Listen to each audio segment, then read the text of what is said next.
Best of 3 series ng Barangay Ginebra at Meralco Bolts magsisimula na. At Barangay Ginebra sisiguraduhin ang unang panalo sa kanilang Best of 3 series. Kabang-abang ang labanan ng Meralco Bolts at Barangay Ginebra dahil sa matagal na silang rival. Talagang kilala na nila bawat laruan.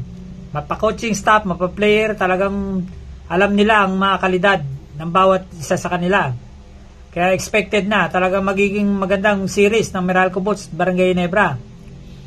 Para manalo ang Barangay Ginebra sa Meralco Bolts, kailangan nila makontrol ang transition offense ng Meralco Bolts. Ay talaga nakakalamang ang Meralco Bolts sa transition offense. Mabilisan ang laro ng Meralco Bolts. Ang bilis buwaba ng mga player nila. At saka din puro pass break. Kaya yan ang dapat makontrol ng Barangay Ginebra para talunin ng Meralco Bolts. Especially, kailangan nilang madepensa ng mabuti yung import ng Meralco Bolts. Bagamat matangkad dito at magaling talaga, pero kung maganda magiging depensa nila dito, ay kaya nilang talunin ang Meralco Bolts. Sa panig naman ng Ginebra, kailangan nilang improve ang kanilang outside shooting. Kasi siguradong pahirapan sila ng Meralco Bolts. Kahit na sabihin na hindi manalo ang Meralco Bolts sa Barangay Ginebra, ay hindi magiging madali para sa Barangay Ginebra na kunin ang panalo. Dahil siyempre pinagandaan din sila ng Meralco Bolts. Kailangan mag-step up ang mga shooter ng Barangay Ginebra kagaya nila Maverick Anmisi, Stephen Holt, Scotty Thompson at Jamie Malonzo.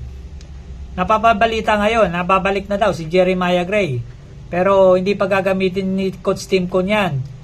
Sa isang interview ni Coach Timko, nabanggit niya na next conference pa makakapaglaro si Jeremiah Gray. Kaya malabo pa yan. Hindi pa makakalaro yan si Jeremiah Gray. Hindi paglalaro ni Coach Timko. Siyempre, iniingatan din ni Coach Timko ng kalusugan ni Jeremiah Gray.